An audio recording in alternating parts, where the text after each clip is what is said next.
ए हाँ, NCERT। NCERT मतलब सरकारी वाला बुक होता है है ना। कौन वाला किताब? सरकारी वाला, बड़ी मजा आएगा। देखो धीरे धीरे। तो अध्याय कितना है? अध्याय को बोलते हैं इंग्लिश में, इसको चैप्टर बोलते हैं ना जी। हाँ तो चलिए, ज़्यादा बोलने की ज़रूरत नहीं है। तो चैप्टर 4 में है। लेसन के नाम क्या है? किसी और में नहीं पढ़ना है राष्ट्रवाद, हमारे देश के बारे में पढ़ना है ना। तो हमारे देश क्या होची है? भारत है न। तो भारत में कौची है बाबू? राष्ट्रवाद। तो चलिए, क्लास 10th की बच्चे जो एग्ज़ाम देगा 2025 में, है ना, बहुत अच्छे से उधर भी ध्यान देगा, थोड़ा ध्यान देगा इधर भी, है ना, तब तो है होगा क्लियर। तो क्वेश्चन में क्या है? पहला में खिलाफत आंदोलन कितना बात अच्छा लिखो, क्यों हुआ, है न। चलो पढ़ते हैं क्या है, क्या आंसर में लिखा हुआ। प्रथम विश्व युद्ध के बाद, प्रथम विश्व युद्ध के, तो सबसे पहले जान लिया जाए कि प्रथम विश्व युद्ध कब चला था, तब तो अच्छा रहेगा। इतिहास में है ना, इतिहास के चैप्टर है। ओहो, कौन तो पूछता है लगा, कोची क्या है? हिस्ट्री। हिस्ट्री ना, इसको हिंदी में कोची बोलते हैं जी? चलो इतिहास बोलते हैं ना। इतिहास किसे कहते हैं? रीति बातों को इतिहास कहते हैं। चलो, तो हम लोग कहाँ प्रथम विश्व युद्ध कब चलावल गया था जी? 1914 से लेकर के 18 तक क्या चला था? प्रथम विश्व युद्ध कितने साल तक चला था? तो आप यहाँ से यहाँ तक ऐड कीजिए, कितना साल होता है? तो 14, 15, 16, 17, 18 कैसा साल? ये वाला कभी कोई पूछता है न कि प्रथम विश्व युद्ध कितने वर्षों तक चला था? तो कुछ बच्चे 4 साल भी लगे बोलता है 4 साल नहीं, कैसा साल? इसका मतलब ये मैथ लगा कमजोर है का? काउंटिंग को मजबूत रखिए, बाकी फिर सब सही रहेगा। तो कै साल होता है? 5 साल हुआ ना जी, तो इसलिए कै साल चला था? 5 साल है न। बड़क्का को लिख दो, कै वर्ष दिख रहा होगा, ध्यान से देखिएगा। तो प्रथम विश्व युद्ध के बाद कह रहा है, प्रथम विश्व युद्ध के बाद तुर्की के सुल्तान, तुर्की क्या है? तुर्की एक देश है, तुर्की एक, तो वहाँ के कौन है? सुल्तान तथा खलीफा के सत्ता को मित्र राष्ट्रों ने कुछ किया था। कौन राष्ट्रों ने? मित्र राष्ट्रों ने क्या किया? छीन लिया। और खलीफा और ऑटोमन साम्राज्य के साथ किए गए व्यवहार से, किसके साथ किया गया व्यवहार है? तो ऑटोमन साम्राज्य के साथ किए गए व्यवहार से, है ना, भारत के भी मुसलमानों ने, कहाँ के मुसलमान की बात कर रहा है? भारत की। तो भारत के मुसलमानों में, है ना, आक्रोश व्यवस्था था। क्या था? आक्रोश व्यवस्था। और उन्होंने तुर्की के सुल्तान और खलीफा की शक्ति और प्रतिष्ठा की पुनः स्थापना के लिए खिलाफत आंदोलन को कुछ किया गया था, शुरू किया गया था। आराम मतलब वही शुरू ही किया गया था। क्या किया गया था? शुरू किया गया था। देखिए इसमें आपको पता है खिलाफत आंदोलन का चलावल गया था, इसमें तो न डाला है। तो हाँ, 1919 में है ना, खिलाफत जो आंदोलन को सबसे बड़ी बात ही जानना है ना कि खिलाफत आंदोलन क्यों हुआ। तो सबसे पहले इतना पहले जानना है कि प्रथम विश्व युद्ध के बाद हुआ था, जो भी हुआ है ना, प्रथम विश्व युद्ध के बाद। आपको पता है, देखिए प्रथम विश्व युद्ध 18 मंथ किया ना, तो चालू हुआ 1919, मतलब कि चलावल कब गया वाला आंदोलन? 1919 में चलावल गया। तो एक बाद ही नहीं वाला आया 1919, है न। तो उसमें क्या हुआ? तो यहाँ लिखा हुआ कि प्रथम विश्व युद्ध के बाद। आप यहाँ पर लिख सकते हैं एग्जाम में डेट वाला, जरूरी नहीं कि रट्टा है जो आपको हम बार बार कहते हैं, नहीं, जो लिखा हुआ है, जो चमक रहा है, जो दिख रहा है, उसी के छापना है बोर्ड में। ऐसा बिल्कुल नहीं करना है। हम बार बार कहते हैं, हमको क्या बोल रहे हैं यहाँ पर ज़्यादा फोकस करना है। ये आपको खाली एक संकेत दिया जा रहा है ना। ये नहीं कि आपको एग्जाम में यही वाला लिख दीजिएगा। इस संकेत है बाबू, इसे आप समझ सकते हैं, है ना। कोई कोई सोचता है कि रट लेंगे तो रटल पार लगेगा। इतिहास है, उन क्वेश्चन है, बड़ी मन रहता है ना। तो क्या है? तुर्की के सुल्तान खलीफा के सत्ता को मित्र राष्ट्रों ने छीन लिया, इतना जानिए। बाकी जैसा लिखा हुआ वैसा नहीं छापना है बिहार बोर्ड में। और हम बार बार कहते हैं कि इतिहास में आपको जहाँ तक कोशिश है विद्यार्थियों, सभी विद्यार्थियों का है ना कि डेट वाला कभी भी ना छोड़ें एग्जाम में। डेट वाला में एग्जाम में कौन घटना कब घटा, कौन आंदोलन का चलावल गया, ओला लिख कर उसे क्या करना अंडरलाइन कर दीजिए। जैसे वो देखते हैं जांच करे वाला मास्टर साहब तो एकदम खुश रहता है, एकदम दिल से खुश, और जब दिल से खुश तो रिजल्ट भी दिल से देगा। लेकिन कब जब बढ़िया से डेट लेकर रहेगा तब अंडरलाइन कर रहेगा, हम चमका के। हम बार बार कहते एग्जाम में ऐसा कीजिए ताकि जो कभी जांच करते उसका दिल को जीत लीजिए, है ना, ऐसा कर गुजरिए एग्जाम में। लेकिन लोग ऐसा नहीं करता है। तो चलिए इसमें ज़्यादा कोई खास नहीं था, है ना। हर कोई चाहता है कि खिलाफ की शक्ति हो, मतलब कि पावर। चलिए आगे की ओर चलते हैं। इसमें ये सब 2 नंबर वाला क्वेश्चन है। क्या नंबर क्वेश्चन ही वाला 2 नंबर का क्वेश्चन है ये। चलिए 2 नंबर के दूसरा में क्या कह रहा है, राउलेट एक्ट से आप क्या समझते हैं। राउलेट एक्ट बहुत इंपॉर्टेंट है ये वाला क्वेश्चन। राउलेट एक्ट क्या कह रहा है, भारत में बढ़ती हुई राष्ट्रवादी घटनाओं एवं असंतोष को दबाने के लिए, किसको दबाने के लिए, असंतोष को दबाने के लिए राउलेट एक्ट को लाया गया था। कोई पूछता है यहाँ पर ही आ सकता है कि भारत में राउलेट एक्ट को क्यों लाया गया था। तो क्योंकि राष्ट्रवादी घटनाओं और असंतोष को कुछ करने के लिए, दबाने के लिए, और जिसके अंतर्गत सरकार किसी भी व्यक्ति को, जिसके अंतर्गत में सरकार है ना किसी भी व्यक्ति को बिना साक्ष्य एवं वारंट के भी गिरफ्तार कर सकती है ना।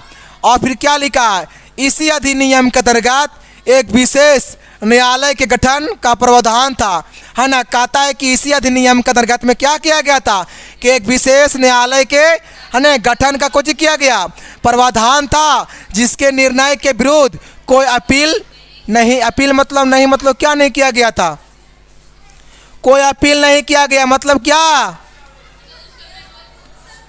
मतलब उसका विरोध नहीं किया गया, है ना। देखिए लिखा हुआ है ना रे बाबू, विरोध कोई अपील नहीं किया जा सकती, मतलब उसको कोई विरोध नहीं कर सकता। इसका पता है, इसका मेन है ना, 2 मिनट, इसका मेन देखिए यहाँ से आंसर है कि भारत में बढ़ती हुई राष्ट्रवादी घटनाओं और असंतोष को दबाने के लिए राउलेट एक्ट को लाया गया था। तो इस बात को याद रखेंगे इतना को कि भाई राउलेट एक्ट क्या है। तो सबसे पहले ये बात, तो अभी आप लोग बैठिए, सर से मिल जाइए, है ना। कहाँ गए हैं, सर से मिलिए आप लोग, है ना। तो क्या तो बोल रहे थे हम, तो राउलेट एक्ट क्यों लाया गया भारत में, तो क्या बोलेंगे, तो भारत में क्या बढ़ रहा था, राष्ट्रवादी वाला बढ़ रहा था ना। तो राष्ट्रवादी घटनाओं असंतोष को दबाने के लिए, मतलब उसको रोकने के लिए लाया गया था, किसको, राउलेट एक्ट को। अच्छा ये वाला आंदोलन का चलावल गया था,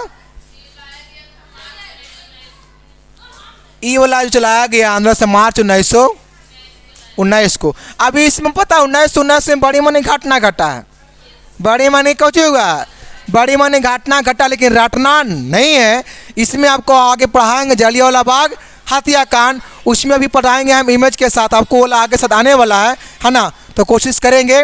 तो चलिए ये वाला कब चलावल गया था, मार्च 1919 में, है ना। तो क्योंकि हमारे भारत में राष्ट्रवादी की घटनाएं बढ़ रहा था, तो उसको दबाने के लिए ये देखिए कौन यात्रा है, यात्रा क्या है, दांडी यात्रा का उद्देश्य क्या है, कौन सी यात्रा है, दांडी यात्रा, है ने। जबकि महात्मा गांधी क्या किए थे, चलाए थे ना। हाँ तो चलिए ये देखिए क्वेश्चन है, क्या है, उसको हिंदी में बोलते हैं प्रश्न, है ने। हाँ अब इसका देखिए आंसर, हाथ देखिए यही न है, ये देखिए चिन्ह रहे ना टकला बाबा उसका नाम क्या है, महात्मा गांधी, है ना जी। हाँ देखिए महात्मा गांधी की जय हो। तो ये देखिए आंसर है ना, क्या लिखा हुआ है, महात्मा गांधी ने सविनय अवज्ञा आंदोलन शुरुआत दांडी यात्रा से की है। ये वाला ऑब्जेक्टिव में आता है, कैसे आता है बच्चों ऑब्जेक्टिव में, पता है कि महात्मा गांधी ने सविनय अवज्ञा आंदोलन की शुरुआत कहाँ से किया, तो कहाँ से किए, दांडी यात्रा से। कभी कभी ऐसा भी आता है ना, क्या आता है कि सविनय अवज्ञा आंदोलन की शुरुआत किसने किया था, किसने किया था? तो महात्मा गांधी ने। अच्छा पता है सविनय आंदोलन कब चलावल गया था? 1930 में, जबकि दांडी यात्रा भी 1930 में। यहाँ लिखा हुआ है ना कि महात्मा गांधी ने सविनय आंदोलन की शुरुआत दांडी यात्रा से किया। तो भाई दांडी यात्रा कब चलावल किया था? 1930 में, है ना। और क्या है, दांडी यात्रा का मुख्य उद्देश्य क्या था? कि समुद्र के पानी से नमक बनाकर सरकार को नमक कानून का कुछ करना था, उल्लंघन, है ना। इसका देखिए, इसका मुख्य उद्देश्य ही है, इसका मेन पॉइंट ही वो लाइन है बाबू, कि समुद्र के पानी से नमक बनाकर। कौन पानी से? यहाँ कुआं चपका लवाहरा बोरिंग नहीं है, छोटा मोटा बात नहीं, बड़का बात लिखा है। बड़का बात क्या लिखा है? क्या है? समुद्र के पानी से कुछ करना है, समुद्र के पानी से नमक बना करके और सरकार के नमक कानून को कुछ करना था, उल्लंघन। उल्लंघन मतलब क्या होता है? उल्लंघन मतलब कि भंग करना था। क्या करना था बाबू? भंग करना था, है ना। आप इसमें इतना ही जानिएगा कि दांडी यात्रा की शुरुआत हुआ से महात्मा गांधी के द्वारा हुआ, है ना। और सविनय आंदोलन से शुरुआत हुआ ये वाला। कहाँ से? सविनय आंदोलन से। कब? तो 1930 में। इस यात्रा का मुख्य उद्देश्य यही था कि समुद्र के पानी से नमक बना करके सरकार के नमक कानून को कुछ करता, भंग करना था, भंग करना, है न। चलो देखिए यहाँ पर ही, ये देखिए आपको इसमें आगे बताएंगे हम। दांडी यात्रा जन्म कुछ टाइम भी लगा था, है ना। कब से कब तक आपको वो आगे दिया जाएगा, जबकि देख लीजिए ये वाला आपको आगे ही वाला रहेगा। देखिए महात्मा गांधी के साथ इस पता सब कहाँ जा रहा है? दांडी जा रहा है ये सब, है ना। काहेला? तो सरकार के नमक कानून को भंग करने के लिए। देखिए ये जो देख रहे हैं टकलू महाराज महात्मा गांधी, जो हमारे भारत के राष्ट्रपिता माना जाता है, जाने माने राष्ट्रपिता माना जाता है, पता है न, हमारे भारत के। तो देखिए इसके साथ में बहुत मनी लोग हैं, करीबन 300 लोग लगा जा रहे थे इसके साथ में यात्रा में। बताएंगे आगे कि और आपको, है ना। देखिए अभी आपको आएगा, ये आपका रहा दांडी यात्रा। ये आपका 2 नंबर की क्वेश्चन है। क्या नंबर के? एक बार फिर से देख लीजिए, क्वेश्चन है और यहाँ से आंसर है। अब आगे बढ़िए, ये देखिए, ये देखिए क्या है, ये क्या है? Gandhi Irwin pact, Gandhi Irwin pact, Gandhi Irwin pact अथवा दिल्ली। कभी कभी ऐसे भी आता है ये वाला क्वेश्चन हमने कि दिल्ली समझौता क्या है, दिल्ली समझौता क्या है। कभी कभी आता है न कि गांधी इरविन पैक्ट से आप क्या समझते हैं, तो लोग वहाँ कन्फ्यूज हो जाते विद्यार्थी। लेकिन दोनों अगर चाल है न, दोनों का आंसर कोच ही है, एक ही होता है। इसलिए हम दोनों क्वेश्चन को एक ही में लिख दिए हैं, है ना। तो चलिए क्या है कि सविनय अवज्ञा आंदोलन। देखिए बार बार आपको जो पीछे पढ़ लिए हैं वही वाला आएगा। सविनय अवज्ञा आंदोलन की व्यापकता ने अंग्रेजी सरकार, ये कौन सरकार आ गलो? अंग्रेजी सरकार। कौन सरकार? अंग्रेजी सरकार है, हिंदी सरकार नहीं। कौन सरकार है? तो क्या है? अंग्रेजी सरकार को समझौता करने के लिए, कौन सरकार की? अंग्रेजी सरकार को समझौता करने के लिए बाध्य किया। क्या किया?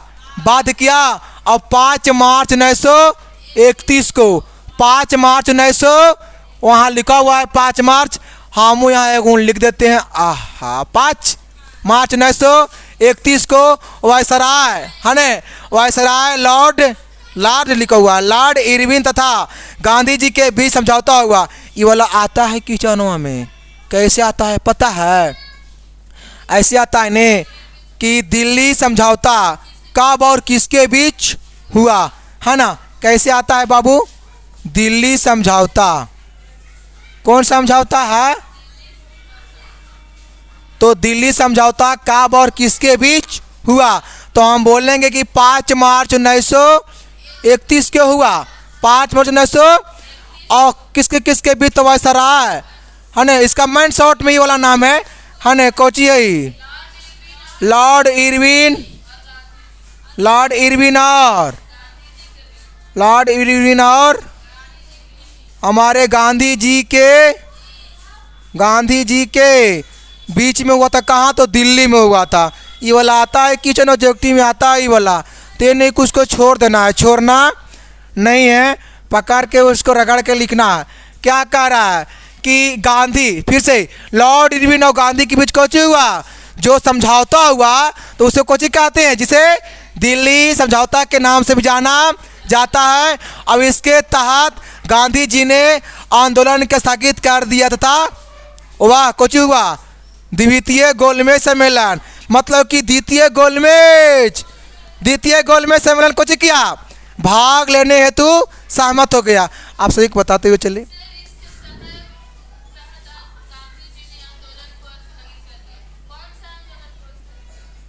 कौन सा आंदोलन को?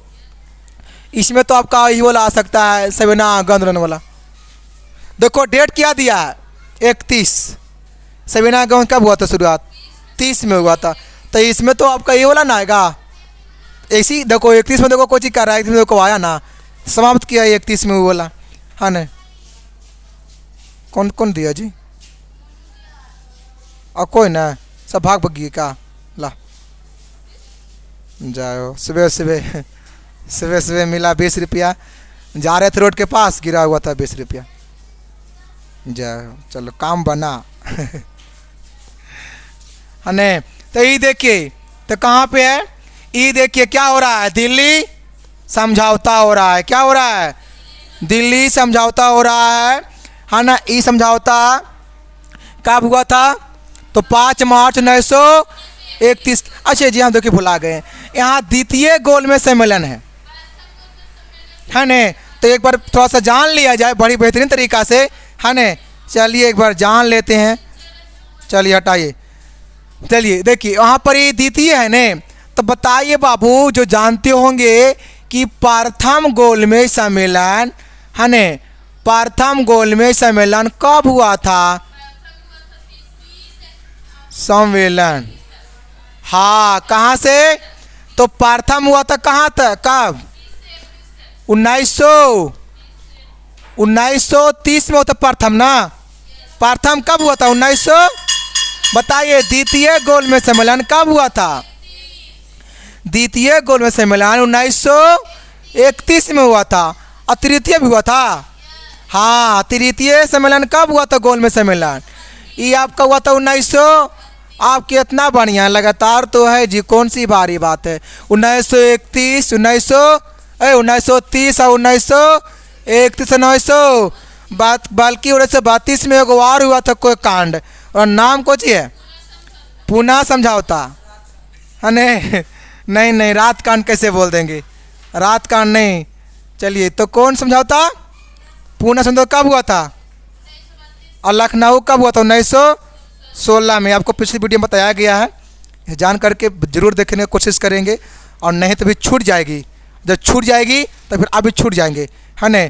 तो 1932 में तो ये वाला आ सकता है। अब जो टीम आता भी है यहाँ से, है ना, कि प्रथम गोलमेज सम्मेलन कब चलावल किया था? तो 1931 में।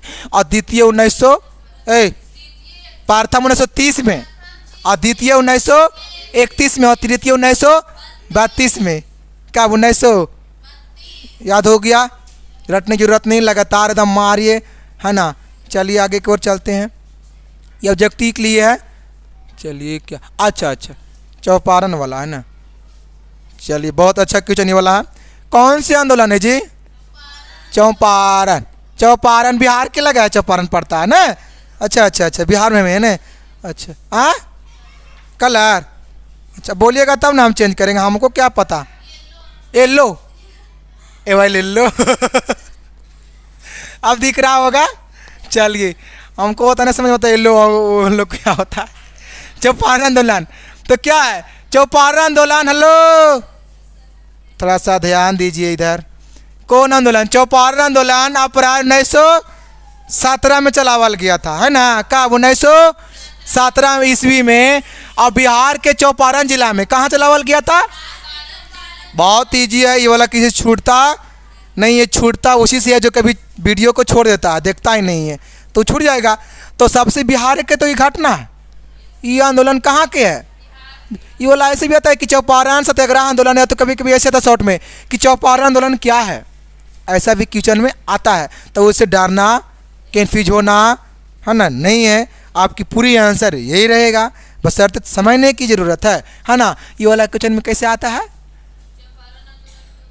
ना। चौपारण आंदोलन से आप क्या समझते हैं बाबू? ऐसे भी वाला क्वेश्चन में आता है। चौपारण आंदोलन से आप चलो इतना क्या समझते हैं, समझते रहेगा उन्हें, है ना। इतिहास नहीं इतना समझिएगा, तो ये क्या है? चौपारण आंदोलन अप्रैल 1917 में, है ना, बिहार के चौपारण जिला में। बिहार में कौन जिला? चौपारण जिला में हुआ था। और बिहार में नील्हे गौरो द्वारा 3 काठिया व्यवस्था प्रचलित था। वहाँ पर कैसे था प्रचलित? 3 काठिया व्यवस्था। कौन व्यवस्था? 3 काठिया। क्या काठिया? अच्छा 3 काठिया ने, ये काठिया ने हम पका रही थी, वाला काठिया हो गया कहता, ये काठिया नहीं, थोड़ा सा फंस रहा है इसलिए। तो 3 काठिया प्रचलित था, मतलब बहुत फेमस था, है ना, जिसमें किसान को अपनी भूमि की, है ना, 3/20 मतलब 3/20 हिस्से में नील की खेती करनी होती थी। इतना मतलब जमीन है ओकरा में नील की खेती, हाँ नहीं, चलो करने तो थी। अब आगे बढ़ते हैं, क्या कह रहा है भाई? किसान नील की खेती नहीं करना चाहते थे। वहाँ के किसान नील की खेती करना क्यों नहीं, बताएंगे अभी लास्ट में। देखिए पहले की क्या कह रहा है उसको पहले देख लेना है, उसके बाद फिर तुम बताइए करेंगे तो क्या कह रहा है। तो नील की खेती करना पसंद नहीं करते थे। कहाँ के किसान? हमारे बिहार राज्य जिला चौपारण किसान, है ना। क्या कह रहा है? क्योंकि अब भाई क्यों नहीं करना पसंद करते थे नील का खेती? तो क्योंकि इससे भूमि की उर्वरता कम हो जाती थी। मतलब उसमें जो होता है ना, नमी वगैरह से कम, मतलब कि एक तरीके से बंजर, है ना। आपको पता है कि जिसमें नील का खेती अगर एक बार करते हैं ना, उसमें आप कोई फसल उगा नहीं सकते हैं, क्योंकि नील का खेती ऐसी होती है ना जो कि भूमि को पूरा एकदम नहास तहास कर देता है, उसके पूरे नमी वगैरह को, है ना। तो उसको हम लोग शॉर्ट में बोलते हैं कोची हो जाना, बंजर हो जाता है। अब उसमें जैविक खेती होगा तो नील का ही हो सकता है, किसी और को चाहेंगे तो कभी नहीं होगा, है ना। तो क्या कह रहा है? कम हो जाती थी, उसे उत्पादन का उचित कीमत भी नहीं मिलता था, है ना। और उससे मतलब कि उचित उत्पादन के लिए उचित कीमत ही मिलता नहीं था, जिससे उसकी स्थिति दयनीय हो गया। और सही बात है, अगर उचित अगर कीमत नहीं मिलेगा, महंगा नहीं बेचेंगे तो उसका क्या होगा? स्थिति दयनीय हो जाएगा ना, है ना। तो क्या लिखा है कि किसानों के पक्ष को लेकर, किसके पक्ष को लेकर? किसानों के पक्ष को लेकर महात्मा गांधी ने क्या किया कि चौपारण आंदोलन को शुरुआत किया। कौन? उन्हें से आने महात्मा गांधी नाम आए, उन्हें तमतमाल। और क्या किए कि किसान के पक्ष में क्या किए, है ना, पूरा आवाज़ उठाएं और बेहतरीन तरीके से कोशिश किए, चौपारण आंदोलन को शुरुआत किए। यहाँ से भी आता है कि चौपारण आंदोलन की शुरुआत किसने किया था? तो कौन किए थे? तो किसके पक्ष में मतलब होकर के? तो किसान के पक्ष में। किसके पक्ष में होकर के? आप देखिए हमारी बात को सुन, कि इसमें क्या क्या लिखना है ना। जरूरी नहीं ये पूरा छाप देना है, ऐसा बिल्कुल नहीं करना। देखो बाबू, पहला बात क्या करना है? पहला लिखना है कि चौपारण आंदोलन कहाँ हुआ। तो लिखना है कि चौपारण आंदोलन 1917 में। अगर आपको महीना वाला बात अगर याद है तो वह बहुत अच्छा की बात है ना। तो शॉर्ट में क्या, चलो अप्रैल लिखा हुआ है तो अप्रैल लिखा हुआ है तो लिख दीजिएगा। तो लिखेंगे कि अप्रैल 1917 में, अप्रैल 1917 में हमारे राज्य बिहार। पता है इतिहास में क्या करना है, पेज को भरने के लिए कुछ एडवांस दिमाग लगाना पड़ता है। तो पूरा जोर दीजिए ना, बिहार राज्य जिला चौपारण में हुआ था। यहाँ तो कोई दिक्कत कुछ हुआ था? तो चौपारण आंदोलन हुआ था, है ना। जब किया आंदोलन महात्मा गांधी द्वारा चलाया गया था, जब किसानों के पक्ष में, है ना। जबकि वहाँ के कुछ लोग का कहना था कि 20 कट्ठा वहाँ पूरा ज़मीन कितना था? वहाँ फुल ज़मीन था 20 कट्ठा। वहाँ पूरा ज़मीन कितना था? 20 कट्ठा वहाँ पूरा ज़मीन था। 20 कट्ठा ज़मीन में 3 कट्ठा नील का खेती किया जा रहा था, बहुत कम में। बाकी बात यह कितना? 17 कट्ठा। कहाँ 80 कट्ठा? 20 कट्ठा लिखा हुआ है। आप लोग कैसे सपनाते हैं? कहा 20 कट्ठा है, क्या कट्ठा लिखा? देखो हम बोल रहे हैं सही ना, गलती इसका रहता है, इसका देख लीजिए, गलती हमारी नहीं रहती है। चलिए कोई बात नहीं है, चलो हो भी गया होगा तो आप लोग बने रहेंगे, कोई बात नहीं है। तो क्या कट्ठा ज़मीन था वहाँ पर ही? 20 कट्ठा। 20 कट्ठा में नील का खेती कितना कट्ठा? 3 कट्ठा। बाज गया क्या कट्ठा? तो 17 कट्ठा में कौन ची खेती? वही धान गेहूँ चावल लका मक्का जब जानते हैं, है ना। तो भाई इतना 3 कट्ठा में सर, 3 कट्ठा में ही क्यों सर, और ज़्यादा में क्यों नहीं? किसी के सवाल चल रहा होगा तो आपको बता दिया जाए ना कि 3 कट्ठा में इतना कम इसलिए है ना, कहा है कि नील का खेती पता है ना, जिस भूमि में हो जाता है ना, उसे फिर किसी और फसल को उगा नहीं सकते। अब बताइए ना आप लोग, अगर मानिए कि अगर हम 20 कट्ठा में अगर लगाते हैं नील का खेती, जो कि उसका कम में बिकता है, देखो यहाँ पर लिखा हुआ भी है कि उसका उत्पादन उचित कीमत भी नहीं है ना, उचित कीमत नहीं है।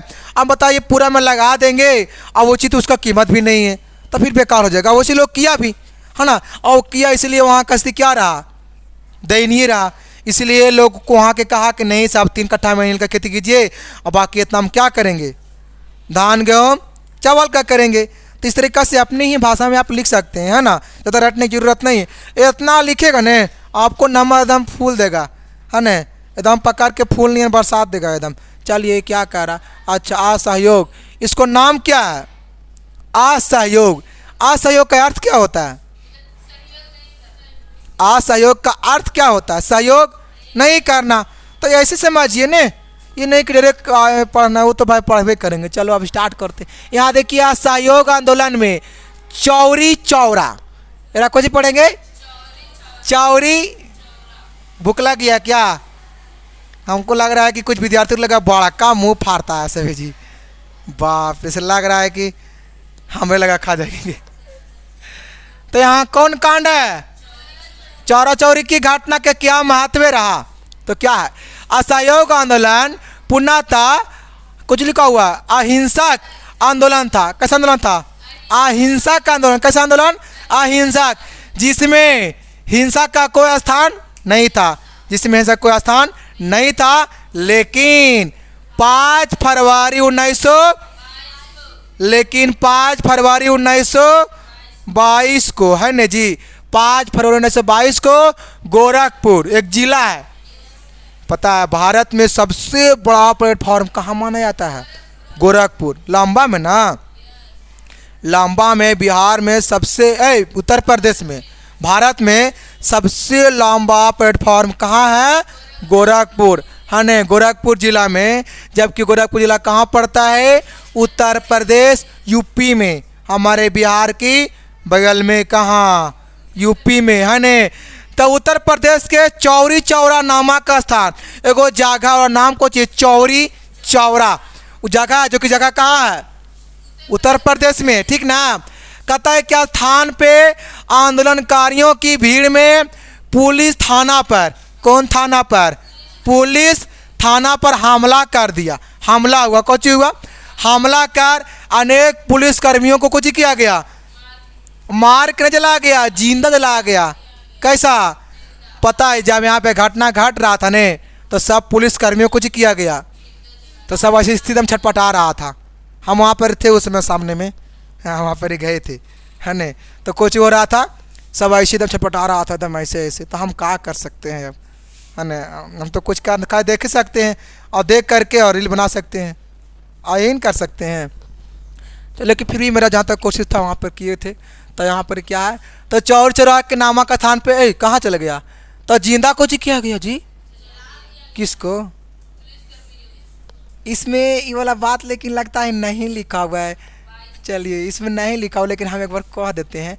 पता है कितना पुलिस को वहाँ कर्मियों को जलाया गया था जिंदा, 22 गो के, कितना गो, 22 पुलिस को वहाँ पर ही, है ना, जला दिया गया था, है ना जी। जबकि पता है इसको हम कैसे याद रखना है बच्चों, तो क्योंकि चौर चोरी का हत्याकांड भी 1922 में हुआ था, है ना। कब हुआ था, 1922 में हुआ था। तो 22 को के मारा भी गया था, 22 में हुआ था, 22 को के मारा भी गया था, यही न है। हाँ अब क्या है, इस घटना में गांधी जी काफ़ी दुखित हुए। अब महात्मा गांधी जाने तो कुछ हुए, पूरा एकदम दुख में, अरे ऐसे काहे हो गया हमारा देश में, ऐसे कौन था कि जिंदा जला दिया गया, मतलब बहुत दुख में हो गए, एकदम टेंशन में हो गए वो, है ना, दुखित में हुए। और उन्होंने तत्काल असहयोग आंदोलन को कुछ किए, वापस लेने का निर्णय लिए। कौन, महात्मा। यहाँ सब्जेक्टिव में आता है भाई कि असहयोग आंदोलन को वापस लेने का निर्णय कौन लिया, तो हमारे राष्ट्रपिता कौन, महात्मा गांधी, है ना, वही कोशिश किए थे। तो असहयोग आंदोलन को वापस ले लिए, वापस, आपस नहीं वापस, क्या ले लिए, वापस। किसको ले लिए, तो असहयोग आंदोलन को ले लिए। देखिए असहयोग आंदोलन में कुछ भी नहीं है, बहुत इसमें आसान बात लिखा है। इसमें क्या है कि असहयोग आंदोलन, सबसे पहले जानेंगे कि असहयोग आंदोलन चलावल कब गया था, तो 5 5 फरवरी। अरे यार हाँ, असहयोग आंदोलन। ये तो घटना वाला पूछ रहा है, चोरी चोरी का हाथ घटना कब हुआ? 1922 में। लेकिन पता है असहयोग आंदोलन चलावल कब गया था? ये आपका चलावल गया था 1920 में। कौन आंदोलन? असहयोग आंदोलन चलावल गया था 1900।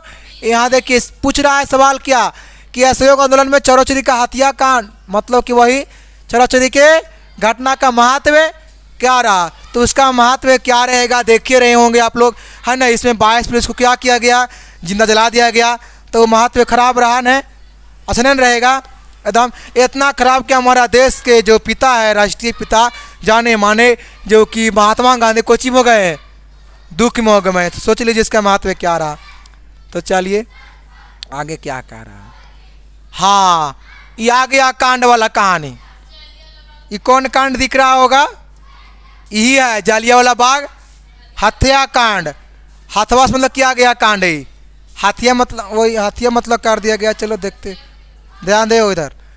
तो जालियांवाला बाग हत्याकांड के विषय में कुछ ही करना है, जानना है, सीखना है क्या हुआ था ना हुआ था, है ना। उस सही बन रहा है ना, दिक्कत नहीं ना है, दिक्कत नहीं होगा। तो 13 अप्रैल 1919 को क्या हुआ था? जालियांवाला बाग हत्याकांड, है ना। देखिए कहाँ हुआ था? अमृतसर। अमृतसर पे यहाँ लिखा गया है। चलो ठीक है, मैं सही बता रहा हूँ। अमृतसर में। कहाँ? अमृतसर कहाँ पड़ता है भाई? तो पंजाब में। जबकि पंजाब की राजधानी कहाँ पड़ता है? चंडीगढ़। कहाँ? चंडीगढ़। तो पंजाब में एगो जगह है, वहाँ पर ही मंदिर बड़ी मनी अमृतसर में, इसको मंदिरों के नाम से जाना जाता है। बड़ी मनी मंदिर है वहाँ। हाँ, बारका बारका मंदिर है छोटा मोटा मंदिर नहीं है। इतना अनेक प्रकार के मंदिर देखने को मिलेगा। स्वर्ग मंदिर ऋषि को माना जाता है अमृतसर को। ऑब्जेक्टिव या ऑब्जेक्टिव में आता है जी कि स्वर्ग मंदिर किसे माना? अच्छा, स्वर्ग मंदिर कहाँ है? कभी कभी ऐसे भी आ सकता है शायद कि स्वर्ग मंदिर किसे माना जाता है। तो क्या होगा इसका आंसर? अमृतसर, है ना। तो अमृतसर पंजाब की जालियांवाला बाग में। जालियांवाला बाग, बाग मतलब बगीचा, बाग मतलब बगीचा में बैसाखी के दिन था। कौन दिन? एगो हम लोग देहात में नहीं गिनते हैं, चैत बैसाख। अभी चैत चल रहा है, कुछ ये भी है। अभी क्या चल रहा है?